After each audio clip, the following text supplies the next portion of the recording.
Sa gitna ng lumalaking iskandalo ng flood control projects, muling lumutang ang pangalan ni Ako Bicol Representative Zaldico pero malinaw ang posisyon ni Senador Ping Lacson. Tradisyon ang umiiral at hindi basta-basta maaring ipatawag ang isang kasalukuyang kongresista. May interparliamentary courtesy. He is still a congressman and mayroong tradition na voluntarily he can appear and testify or manifest. Pero to send an invitation or even a subpoena, hindi proper. Or it's against tradition. Ayon kay Lacson, kahit seryoso ang mga paratang laban kay Ko, kailangan pa ring igalang ang tradisyon. Well, regardless, kasi yan ang tradisyon dinatnan na namin yan dito. Nangyari yan before sa, I think, sa drugs issue, no? Na ako yung chairman ng public order. Nag-request si then Congressman Biloso kasi his name was mentioned. So pinibigyan ko. And then I gave him first crack. Nag-manifest. Ganun lang. Pero to compel, to invite, and worse to issue a subpoena, mukhang hindi proper. Ngunit nilinaw ng senador na bukas ang Senado sakaling nais ni Ko na kusang lumahok sa pagdinig. Definitely, anybody for that matter. Habang mainit ang diskusyon sa Senado, kinumpirma naman ni Justice Secretary Crispin Remulla na nakahanda na ang gobyerno na magsampa ng kaso laban kina Senador Jinggoy Estrada, Joel Villanueva, dating Senador Bong Revilla, Congressman Zaldico at iba pang sangkot sa anomalya. Batay sa sinumpaang salaysay ni dating DPWH District Engineer Henry Alcantara, aabot sa bilyong-bilyong piso mula 2019 hanggang 2025 ang nawalda sa flood control projects kung saan 25% umano ng pondo ang napupunta sa mga mambabatas bilang komisyon. Kabilang sa mga kasong inihahanda laban sa mga personalidad ay paglabag sa Anti-Graft and Corrupt Practices Act, indirect bribery at malversation of public funds. Ngunit para kay Ako Bicol Representative Zaldico, nananatiling malaking katanungan kung siya'y kusang haharap sa Senado. Bernardo, I don't know. I don't know. Until he's here, then he's not here. pero sinabi Till the niya fat na lady he will tell all. Yun ang Everything he pasabi. knows. Pero until, di ba sabi, till the fat lady sings? Okay. Okay. Susunod niyo po ba yung house na Pwede last naman. hearing na? Sir, last hearing na. Tatanong na naman kayo ng opinion. Hindi ko pa nakikita, actually. Sir, assessment Si yung Yusek, sir. Tsaka hindi ko nga alam kung magbabago isip niya or what. Si Yusek, sir, Yusek Bernardo. Yeah, yan yung pag-usapan natin. Any communication with him po? No, not directly. Opo.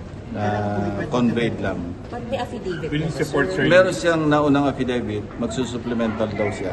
Because the affidavit that was sent to us earlier, that was before Alcantara testified yesterday. So ngayon, after hearing the testimony, nagpasabi na magsusupplemental. I don't know, wala ko idea. Without saying too much, sir, sa affidavit ba niya may mga names din siya? Wala akong idea. Let's see tomorrow. Sir, si Sa- Hindi, wala akong nakita. Sir, si Zaldico, ipapatawag din ba? May interparliamentary courtesy. He is still a congressman and mayroong tradition na voluntarily he can appear and testify or manifest. Pero to send an invitation or even a subpoena, hindi proper. Yung Or it's against ganito tradition. Sir, ganito kasi seryoso yung allegations against him. Well, regardless, kasi yan ang tradisyon dinatnan na namin yan dito. Nangyari yan before sa, I think, sa drugs issue, no? Na ako yung chairman ng public order. Nag-request si then Congressman Biloso kasi his name was mentioned. So pinibigyan ko. And then I gave him first crack. Nag-manifest. Ganun lang. Pero to compel, to invite, and worse to issue a subpoena, mukhang hindi proper. But if Congressman Zaldico wants to attend, Oh he yes, is welcome. definitely. Anybody for that matter. Any communication since last night, sir, with Congressman Zaldico? Wala akong ever. Wala akong communication. Maski noon. Kasi wala naman kaming personal na. Yung explosive na mga sinabi kahapon ni Engineer Alcantara, you think, sir, tell all na yun na yun, lahat ng mga lawmakers? Let's see, kasi nasa DOJ siya. I think he's still undergoing evaluation ng WPP. So, I heard this morning, kasi pinahatid namin si Bryce Alcantara sa DOJ. Meron din sinasabi yung lawyer niya through a message na nagte-tell all. But, tell all is always relative eh. Diba? Hindi natin alam kung tell all talaga o tell 3/4 or tell 5/8. or tell one half, hindi natin alam eh. Yung kahapong sinabi ni Bryce na 20 maleta, 6 vans, you believe it, sir? Well, I don't know kasi wala naman siyang except for the testimony. Hindi ko alam kung paano mag-hold water nang walang corroborative testimony or walang corroborative evidence. Sir, mabigat ba yung mga... Papatawag niya AMLAC to? No, dati naman nag-attend eh. Hindi, to check po kung yung mga transaction na yun talagang nasa Ginagawa na back-end. ng AMLAC yun. Ginagawa na. Kaya lang, confidential kasi yan eh. Sir, may liability ba yung BBM sa PWH kasi nagpapasingit na sila ng exertions at the net level pa? At the very least, merong impropriety.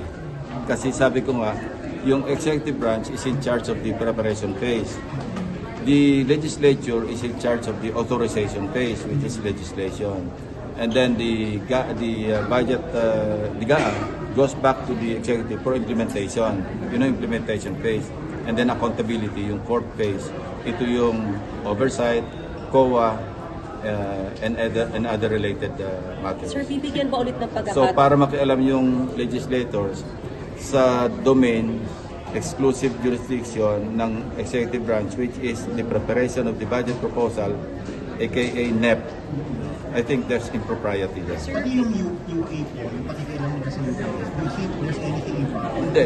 Maski sa regular budget, pag nakialam sa preparation pa lamang, hindi yun proper. Sir, So, kasi maliwanag naman eh. Kanila talaga sa executive talaga yung pag-prepare ng NEP. Maghintay kami na i-transmit sa Senate within 30 days after SONA yung budget proposal, yung NEP. Saka lang kami pwedeng makialam. Sir, Sir, sa UAE, katanggap sino ba yung responsible? sinabi ni Secretary We don't Bono? know. Katanggap-tanggap ba yung kay Secretary Bono? Na surprise lang siya sa lahat ng Well, kahapong let's put it sinabi? this way, nag-retire siya 2010. Ibig sabihin, before that, he stayed for so many years, rising from the ranks. So alam niya yung nangyayari sa baba. And then he became Secretary of Public Works in 2022. To say na hindi niya namomonitor, dalawa lang implication. It's either kasabot ka or incompetent ka. Di ba? Alin Kasi siya dun kung pinull out ka from outside, bigla ka ng secretary, pwedeng napalusutan ka. Sa akin, based on my experience, kasi galing din ako sa PNP, I rose from the ranks. Maski pa paano, may experience ka sa field. Maski pa paano, alam mo yung nangyayari. So pagka ikaw yung nag-head ng agency, at the very least, dapat alam mong i-monitor yung mga shenanigans. Di ba? Yung mga rig Pero practice, like, rigging, and then ghost projects, pati yung pag-manufacture ng mga documentary requirements para makasingil. Dapat yung kung gano'n sa ground, imposible naman ngayon lang nangyayari. Ngayon lang nabuko yan, pero matagal na nangyayari. So kahit wala siya since 2010 at nagbalik lang siya kailan, hindi yun excuse. Sa akin, hindi excuse. Kasi when you head an agency, you have a responsibility. Di ba?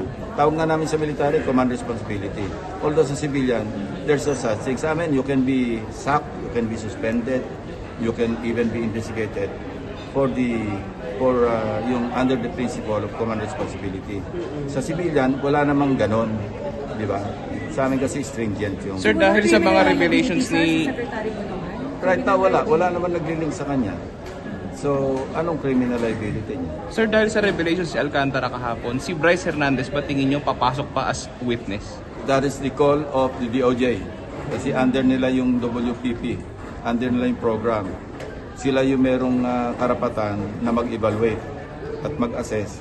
Kaya yung usapan kapong restitution, so many legal luminaries came out, di ba, today, na backing the position of the Secretary of Justice na indeed restitution could be a requirement. Maski wala sa batas, kasi hindi naman pwedeng kung ano lang sa batas, strictly doon lang tayo. Remember, pagka tinignan nyo yung RA 6981, yung formulation ng mga policies, tapos yung mga conditionalities, DOJ yun eh. So kung nag-impose yan ng halimbawang kailangan ng restitution, at saka walang pwersahan yun eh. Kasi pag nag-apply ka as a witness under the program, siyempre may pipirmahan ka dyan eh. Hindi naman pwedeng one way yan. You're lapping your way to the bank and you will be protected by the government, provide you with security, escorts, and then papakainin ka pa.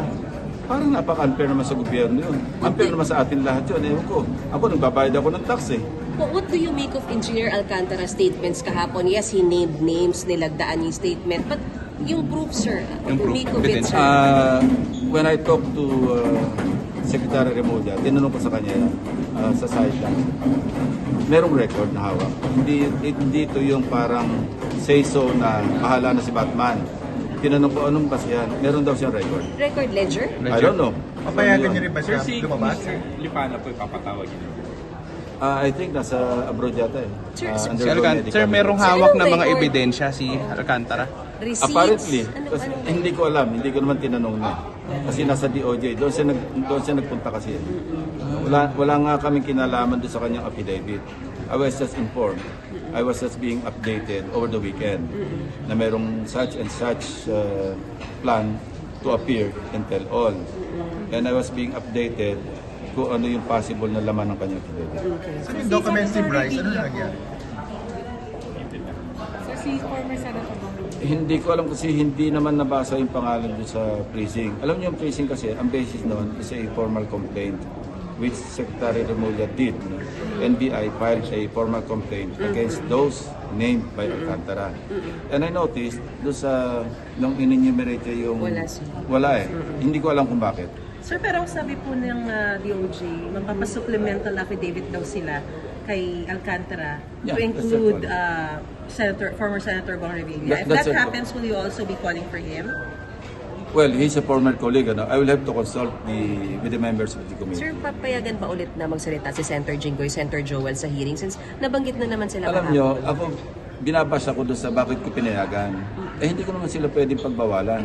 Ang inhibition is a personal decision. No? Kung tingin mo, out of delicadeza, you should not participate because you're being implicated. That's their call. Alam nyo, even judges are given enough leeway ng Supreme Court kung mag-inhibit sila o wala for potential conflict of interest. And who am I? Even the Senate President, sino kami para sabihin yung peers namin? Remember, there are peers eh.